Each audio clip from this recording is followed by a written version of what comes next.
All right, thank you, Mr. Cross, for coming. I appreciate it. My pleasure. All right, if you don't mind, we're going to get right into these questions. Can you tell us a little bit about your movie in 2001, Cry of the Drummer, your book to movie? Sure. It's interesting how that happened. Actually, I used to go to Philadelphia to work as an extra when they brought major productions into Philadelphia.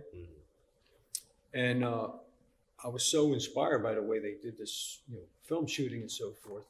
I thought, I would like to do something like this, actually create a production. But what happened was, Cry the Drummer was supposed to be a screenplay originally. And I was going to try to move ahead and make a movie. But somehow it turned into a novel. And then from that, the screenplay was written.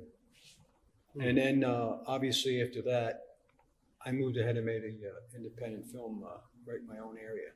It was originally, the book actually takes place in Philadelphia, about a character in South Philadelphia, a drummer.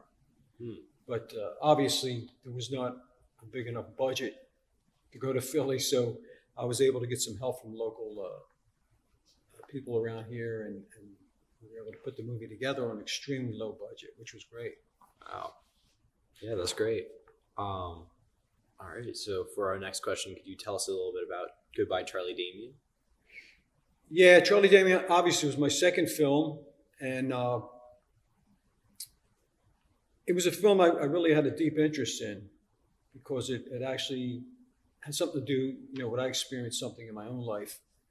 And after the movie was made, I had the screening for it and all. It really didn't have any real success as far as financial goes, but in any event, it was a great film. I screened it, and there was actually people crying at the end of the movie. Wow. So recently, I've been talking with another filmmaker about the possibilities of writing a new script and reshooting the film, because I know the film really has a lot of possibilities, the story. So if we can reshoot it, and it'll look really well cinematically, more along the lines of what the big studios are looking for today and so forth, I think it would be a great film, even for today's time.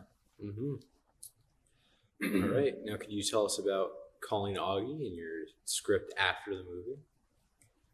Yeah, what happened with Calling Augie was it was supposed to be a feature film, but I made two features, and I thought, you know what, I'm just kind of getting a little tired right now of making another feature, because I was moving fast on these films, writing and shooting. So I says, I'm going to make a short film just to keep my skills up, while I'm taking a little break from actually shooting a feature. So I went ahead and I shot the short film, which is about 38 minutes. But then after the film was shot, I thought, well, this is actually a good story. Incidentally, the film is on YouTube right now. Anybody really could see it. It's a 38-minute film. It's called Calling Augie. But I like the story so much that I did write a screenplay for it, and it's kind of like what we would say is in my archives. Maybe sometime in the future, I could shoot that film too. Yeah. So could you now tell us about your other short film, Vicky Boy?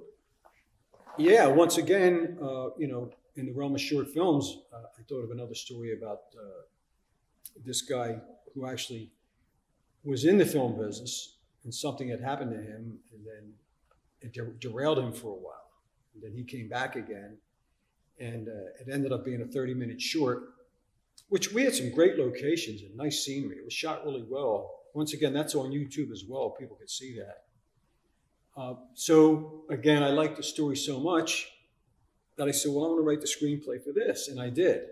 So once again, I'm holding that too. Maybe at some point that could be shot, made into a feature, or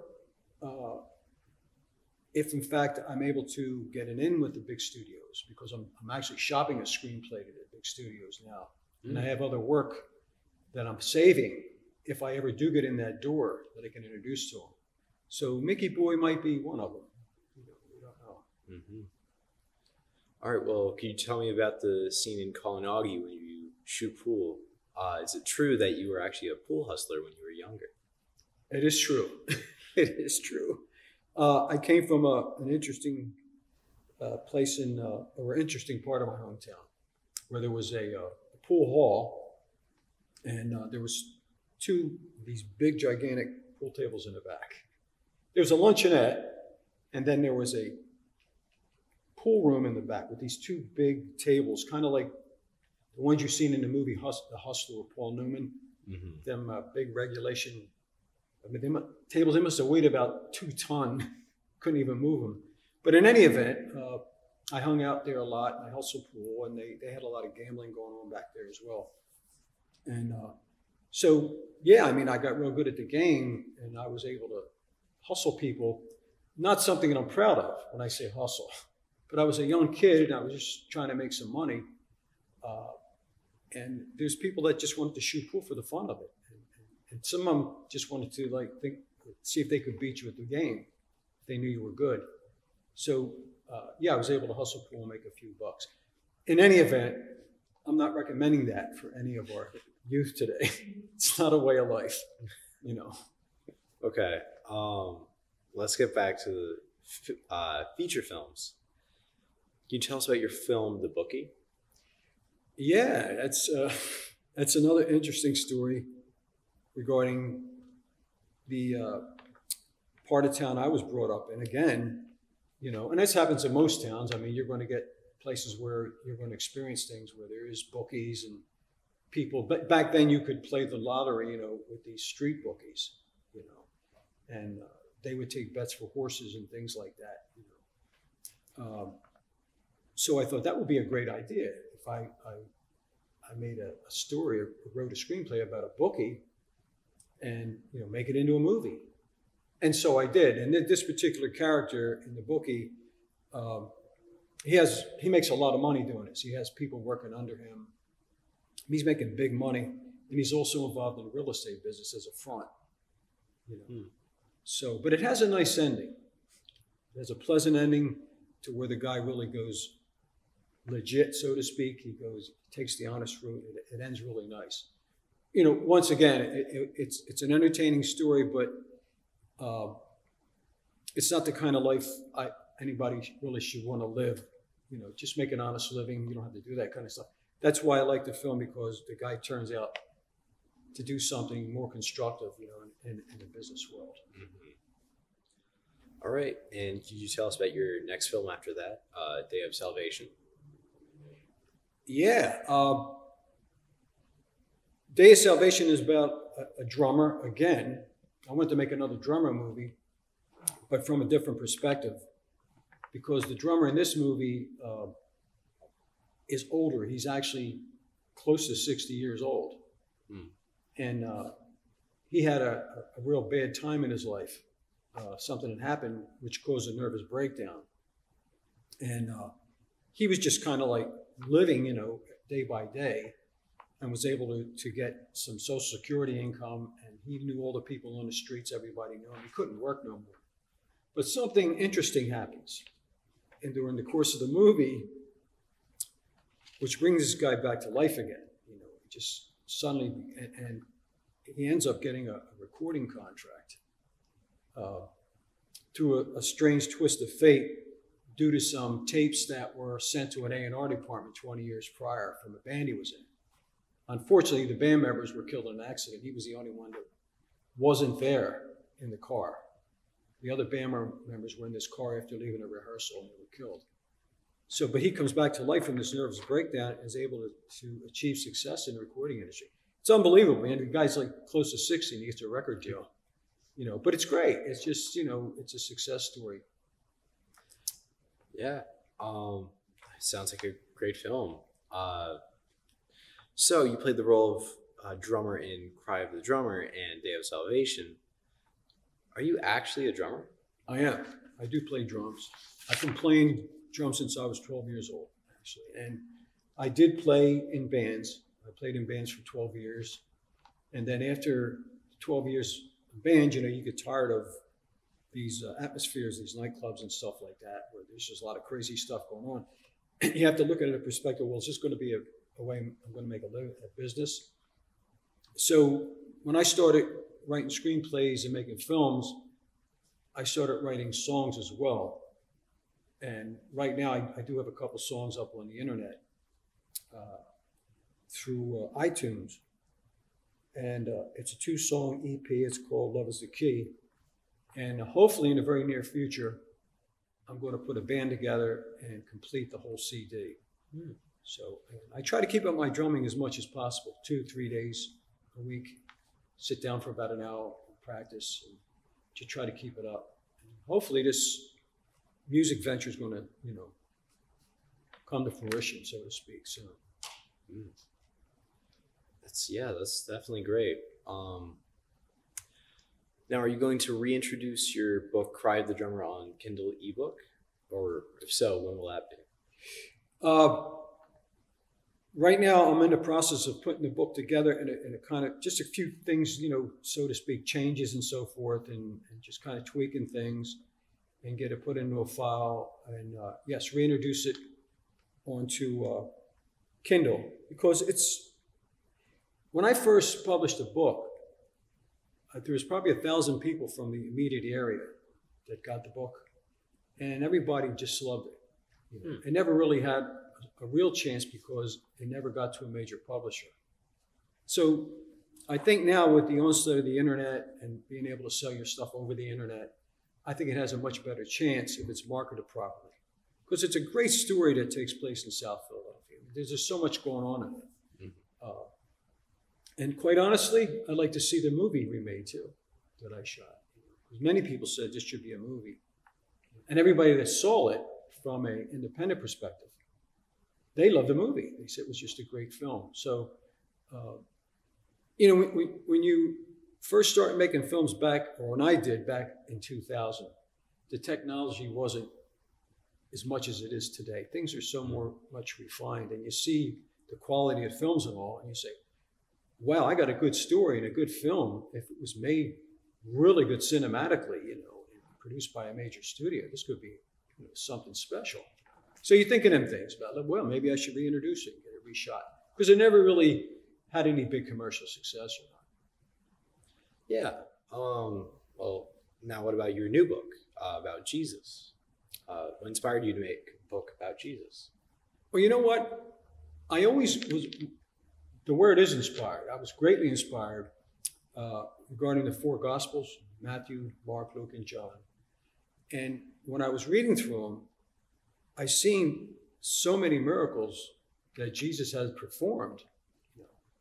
And I thought, well, today, the world needs something like that, whether they're following Christ or whether they're not. And maybe they may be following Christ if they read the book, just to get a more peaceful kind of setting in their lives, because the world's so full of trouble right now. Yeah. Unfortunately. But mainly it was these miracles that he performed, and how dominant he really was, and hopefully it was just something to manifest it. It just came out of me. I had to do it, and I wrote it, and I saw an opportunity because once again, I could get this book up onto the internet through ebooks. It's going to be in paperback in a couple months. And hopefully it's a big inspiration to a lot of people. I think it is, inspired me, and I'm just looking forward to it, getting out in the public more. Right now, I want to say I got to do kind of like a massive marketing program because I really want to get this book out there. I think it's really something needed for today's society. Mm-hmm. Yeah, I mean, you're definitely right. This is definitely something that can help the public. Yes. Okay, so now for your new film, Joey Palomino. Yeah. So this is a really interesting story about this whole concept with Joey Palomino, because it's about a fighter, an ex-fighter. I'm not going to say too much about the story to give it away, but my father was a professional fighter early in his, when he was young. He fought professionally for 4 years, which incidentally, his trainer was a guy named Jerry Goldstein, who actually trained Jerry Quarry, a well-known heavyweight boxer, when obviously Jerry Goldstein was much younger. Mm-hmm. So when we were coming up, my father, once he got out of the boxing game, he made a makeshift gym in our garage, and he would train various young people in the neighborhood how to box, you know. And as well as myself, I learned a lot from him about boxing. So when I became a filmmaker, I thought, boy, this would be great to make a movie about a boxer. Mm-hmm. So I ended up writing 2 screenplays about a boxer. I co-wrote a screenplay about a boxer, and I have a treatment, as they call, about a boxer. There's 4 different stories that I'm actually holding, once again, in the archives. If I ever get in that door of the big studios, I can introduce them to them. But I wanted to do something independently. Mm-hmm. So I came up with this concept about this ex-fighter when he comes back into town, and what he gets confronted with that's going to make him or move him to box again, to fight. He has to fight again at 60 years old. So the story, I had the story, obviously, but I didn't have a screenplay. So I said, I'm going to shoot this. It just came on me. And I said, I'm going to shoot this as I go along. I'm sorry, I'm going to write this as I go along. So I started shooting the film, and as I'm shooting, I'm writing the scene for the next shoot. And I continued on like that. So any part of a screenplay that I have is basically, there's scenes, in a separate pile, each scene. It's not a flowing screenplay. Mm-hmm. It's kind of like what you might call the director's cut. All right, so the director will get a screenplay, and he might, day by day make adjustments in here. So I was able to do that freely. But that's how I shot the film. And actually, we just finished shooting the film, and the film is actually just about done in editing. So I'm looking, hopefully, for a premiere in early summer, and then have it go to digital media right after that. All right. Yeah, that sounds great. Yeah, can't wait to see it. It was a great, fun movie. It took a long time to make because we went through the COVID issue, and that delayed it a bit. Only thing I was doing in that time was like going out and shooting scenery, or if there's any scenes just with the character, which is myself, I played a role in the film. We just shot scenes to where I was only needed. But as far as having actual cast, it was difficult because it was hard getting cast to even come out during the COVID crisis. Well, that was with everything. So same in film. All right. Well, now can you tell us about what's in the future for your movies? Acting and writing. Do you continue to play drums and shoot pool? Yeah, as a matter of fact, first of all, film-wise, I'm going to start producing another film next month. It's called The Script. As far as writing goes, once again, The Script, an independent film, I have 11 scenes written. So by the time we go out to shoot, I'll probably have 12, 13, maybe 15 scenes written. That'll get me started, and then I'll be writing for the future scenes that I'll be shooting, because it's going to be a feature. And as far as writing, yeah, like once again, I'm a continual writer. I'm working on another novel, and I do in fact still play drums. I think we may have spoken about that earlier. I do play drums 3 days a week, and like I said, I'm working on my recording project. As far as pool goes, once in a while, occasionally, I'll go to a local, I don't want to say pool hall, a place where they have pool tables. Nowadays, they have like 10 or 20 pool tables. And I'll go in and just set up the balls, throw them on a table, and maybe play for a half an hour, 45 minutes, and pay the guy $5, $6, and brings a lot of memories back, and it's fun. And you really don't lose a lot of that. Obviously, if you keep playing, you're going to sharpen up really well again. Mm-hmm. But yeah, I do all that stuff still. It's something that was always in me, and it's probably never going to leave. Especially the drums. It's a lifelong passion. That's great. Yeah. Well, that concludes all of our questions. Thank you for your time. I appreciate it. My pleasure. Anytime. Thank you. All right. Yeah. Good talking.